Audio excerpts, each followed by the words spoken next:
Assalamu alaikum students, this is Professor Danish Farman with the last session of Mustafa Kamal chapter number 15 book 2. I hope all of you are fine.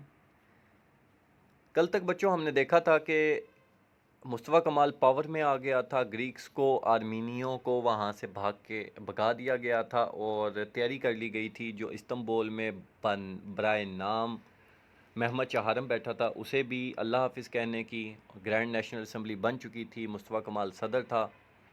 اسے آگے پڑھتے ہیں۔ کل جہاں تک ہم نے چیپٹر پڑھا تھا، لاسٹ ہمارا سینٹینس تھا by the unanimous vote of the grand national assembly of the Turkey the sultanate is ایبولشڈ۔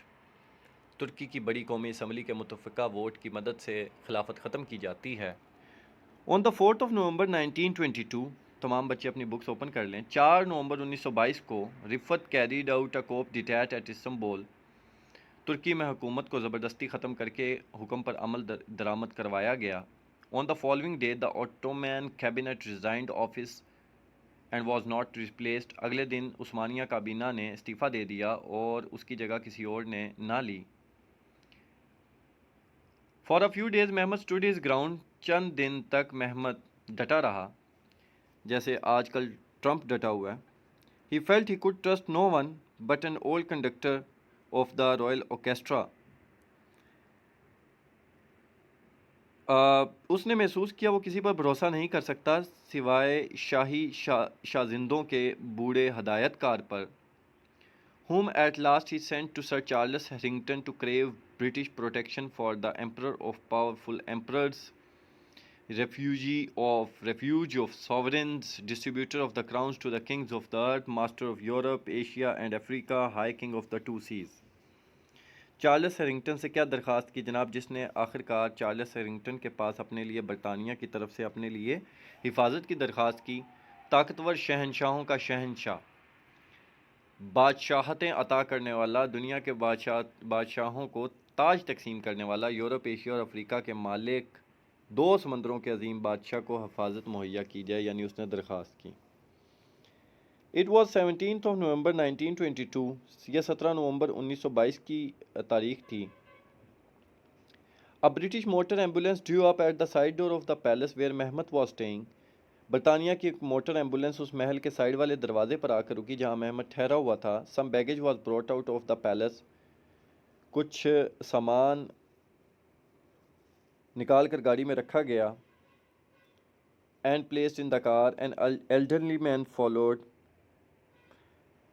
As he entered, a British officer took the old gentleman's umbrella as he entered the vehicle. اس کے بعد ایک بوڑھا شخص آیا، ایک British officer نے اس کے ہاتھ سے چھتری لے لی جب وہ گاڑی میں بیٹھا۔ The door was closed and the ambulance drove away، دروازہ بند کیا گیا اور ایمبولینس چل دی۔ The last of the sultans was on his way to exile، آخری سلطان اپنی جلا وطنی کے رستے پر تھا، یعنی یہ بڑی شرمناک بات تھی اس کے لیے۔ A greater sovereign than all the Ottoman sultans was now in the seat of power at Ankara، تمام عثمانی بادشاہوں سے بڑا بادشاہ انکرا میں اقتدار کی کرسی پر تھا۔ The will of the Turkish people expressed through a leader who was at one and the same time both dictator and democrat، ترک عوام کی خواہشوں کو بیان کرنے والا ایسا حکمران جو ایک ہی وقت ڈکٹیٹر بھی تھا اور جمہوریت والا بھی تھا۔ بچوں مطالعہ پاکستان میں آپ دونوں کنسیپٹ کلیئر کر سکتے ہیں اپنے، ڈکٹیٹر اور ڈیموکریٹ کا۔ It was the end of an age, یہ ایک دور کا اختتام تھا۔ On the 29 October 1923 the name of the Ottoman empire was wiped from the slate of history. 29 اکتوبر 1923 کو سلطنت عثمانیہ کا نام تاریخ کی سلیٹ سے مٹا دیا گیا۔ A salute of 101 guns proclaimed the foundation of Turkish Republic with Mustafa Kemal as the president and General Ismet İnönü as the prime minister۔ 101 توپوں کی سلامی کے ساتھ جمہوریہ ترکی کا قیام کا اعلان کیا گیا، جس کے صدر مصطفیٰ کمال اور وزیر اعظم عصمت اینونو تھے۔ The Great Reformer۔ On assuming power، اقتدار سنبھالتے ہی مصطفیٰ کمال's first object was to educate the people، مصطفیٰ کمال کا پہلا کام لوگوں کو تعلیم دینا تھا۔ This was a gigantic task for state education was unknown in Turkey، ایک بہت بڑا کام تھا کیونکہ ترکی میں حکومت کی طرف سے تعلیم دینے کا کوئی نظام نہ تھا۔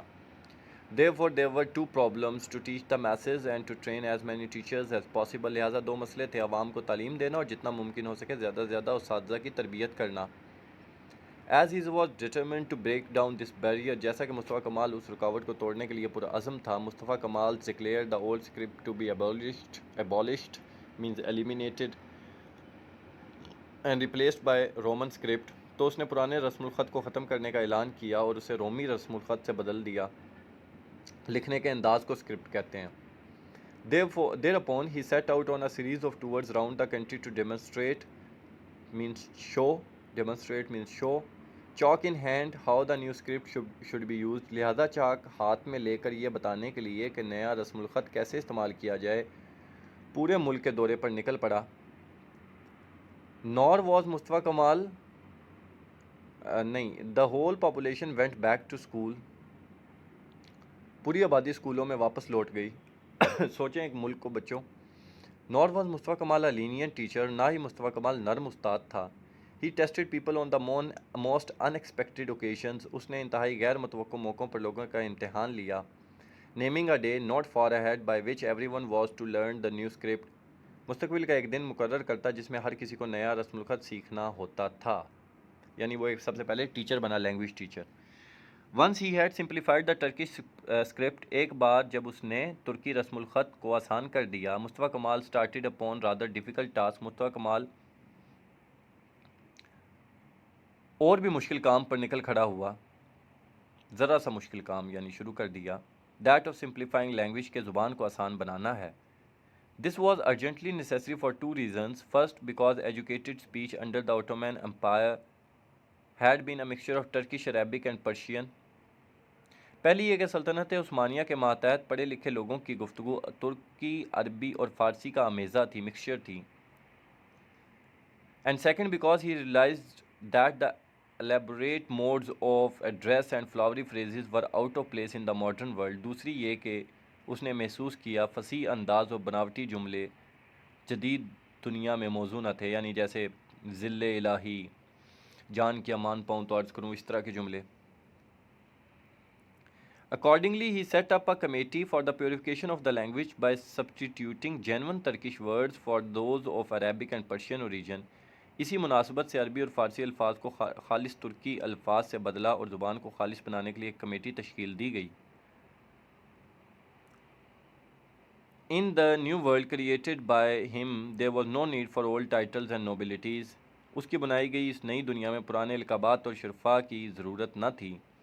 Which meant nothing to the new nobility of effort، جو جدوجہد کی اس نئی دنیا کے سامنے کوئی حیثیت نہ رکھتے تھے۔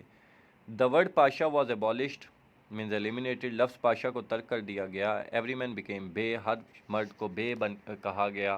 Hitherto a title of some honor، ابھی تک یہ لقب کس قدر عزت والا تھا۔ Woman becomes بیان، اور ہر عورت کو بیاں کہہ کے پکارا گیا۔ No less revolutionary was the abolition in 1925 of the national head dress، 1925 میں سر کے پہناوے جسے called the fez، جسے فیض کہا جاتا تھا، کا خاتمہ کم بڑا انقلاب نہ تھا۔ The fez was in origin Greek، یہ بنیادی طور پر یونانی تھا، but it had come to be associated closely with Turkish life، لیکن یہ ترکی کی زندگی سے بہت قریب ہو چکا تھا، تعلق بنا چکا تھا۔ When the wearing of hats was made compulsory there was barely enough to go around، جب ہیٹ پہننا لازمی قرار دیا گیا تو مشکل سے اتنے ہیٹس تھے جو سب کو کافی تھے۔ So that the houses of the foreigners were ransacked means searched، important word ہے یہ، تو غیر ملکیوں کے گھر کو چھانا گیا۔ And men even went about in Paris models، حتیٰ کہ مرد پیرس کے نمونے پہنتے پھرتے رہے۔ It was reported from Izmir that in the village nearby the peasants means farmers unable to obtain bowlers، Izmir سے رپورٹ ملی کہ ایک گاؤں جہاں کسان کیپ یا باولر ٹوپی حاصل نہ کر سکے تھے۔ Discovered in the clothes shop of a departed Armenian haberdasher a stock of ladies summer hats، انہوں نے ہجرت کر کے جانے والے آرمینیا کے ایک ٹوپیاں بیچنے والے کی دکان میں عورتوں کی گرمیوں کی ہیٹ کا ذخیرہ دریافت کر لیا۔ And seizing the entire selection wore them ribbons feathers and all، اور انہوں نے اس پہناوے کو یعنی اس ہیٹ کو ربن والے، پروں والے، یعنی جیسے خواتین پہنتی ہیں، اس سمیت پروں کے اور ریبنز کے پہن لیا۔ Finally to complete this account of Kamal's reforms آخر میں مصطفیٰ کمال کی اصلاحات کا ذکر مکمل کرنے کے لیے we must mention that which was most striking namely the abolition of the veil. ہمیں یہ بتانا ضروری ہوگا جو سب سے زیادہ شاندار تھا، جس کا نام تھا پردے کا خاتمہ. As early as 1923 he had addressed the people of western Anatolia on the subject of women rights. 1923 میں وہ مغربی اناطولیہ کے لوگوں کو عورتوں کے حقوق کے موضوع پر خطاب کر چکا تھا. Our nation had decided to be strong, he had said, and our absolute need today is the higher education of women. آج ہم نے قوم کو مضبوط بنانے کا فیصلہ کیا ہے اور خواتین کی اعلیٰ تعلیم بہت ضروری ہے. They shall be instructed in every field of science and receive the same degrees as men. انہیں ہر شعبے میں تعلیم دی جائے گی اور مردوں جیسی ڈگریاں حاصل کریں گی. مصطفیٰ کمال prepared the country for the change by a tour of the towns and villages during which he addressed himself principally to the men folk. مصطفیٰ کمال نے قصبوں اور دیہاتوں کے دورے کر کے ملک کو اس تبدیلی کے لیے تیار کیا. ان دوروں میں اس نے خاص کر مردوں سے خطاب کیا. No less great was the economic advance. معاشی ترقی بھی کم عظیم نہ تھی. 1919 there was only one railway in Turkey. 1919 میں ریل کی ایک پٹڑی تھی ترکی میں.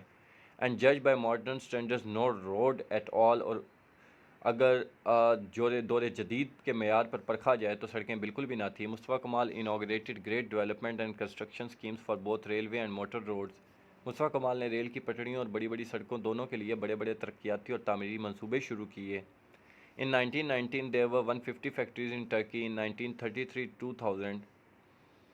1919 میں ترکی میں 150 کارخانے تھے. 1933 میں 2000. یعنی اتنی ترقی ہوئی تھی ان 14 سالوں میں. Turkish 5-year while the Turkish 5-year plan inaugurated in 1934. جبکہ 1934 میں 5 سالہ ترکی کا منصوبہ شروع ہوا. encouraged heavy industry still further. جس نے بڑی صنعتوں کی مزید حوصلہ افزائی کی. The banking system was organized and Ottoman public debt was reduced to 1/10 of its former size. بینکوں کے نظام کو منظم کیا گیا اور سلطنت عثمانیہ کا سرکاری خزانہ جو بادشاہت سے جمہوریہ نے اپنے ذمہ لیا تھا، یعنی جو بادشاہ کے اوپر قرضہ تھا وہ انہوں نے اپنے ذمہ لے لیا تھا، اپنے سابقہ سائز سے حجم سے کم ہو کے 10واں حصہ رہ گیا تھا، یعنی اتنا اتار دیا تھا قرضہ.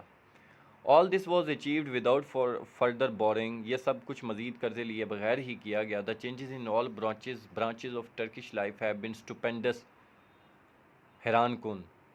اور ترکوں کی زندگی کے تمام شعبوں میں تبدیلیاں حیران کن تھیں. It would be no exaggeration to say that at the time the Mustafa Kamal set to work. یہ کہنا مبالغہ نہیں ہوگا جب مصطفیٰ کمال نے کام شروع کیا. The mental and political development of the masses in Turkey was on a level. اس وقت ترک عوام کی ذہنی اور جسمانی پختگی اس معیار پر تھی that of the people of Western Europe in mid-18th century. جس پر 18ویں صدی کے وسط میں مغربی یورپ کی تھی. The Turks یعنی 1750s میں جو یورپ کی تھی. The Turks have now traversed in a few years the road which the people of Western Europe took 150 years to travel. ترکوں نے اب یہ رستہ چند سالوں میں طے کیا تھا جسے طے کرنے میں مغربی یورپ نے 150 سال لگائے تھے. The thorough democratization of the nation and the awakening of the people and the unchaining of their powers has been the work of مصطفیٰ کمال. قوم کو مکمل طور پر جمہوری بنانے کا عمل، لوگوں کو بیدار کرنا اور ان کی صلاحیتوں کو آزاد کرنا مصطفیٰ کمال کا ہی کام تھا. بچوں اس کے ساتھ ہی ہمارا چیپٹر کمپلیٹ ہوا مصطفیٰ کمال. اگر آپ نے یہ والی ویڈیو سنی ہے تو آپ باقی دونوں ویڈیوز لازمی سنیں. چینل کو سبسکرائب کریں، لائک کریں، شیئر کریں، کمنٹ سیکشن میں کمنٹس کریں، بھرپور کمنٹس کریں اور اپنے تمام فرینڈز کو اس کا لنک فارورڈ کریں.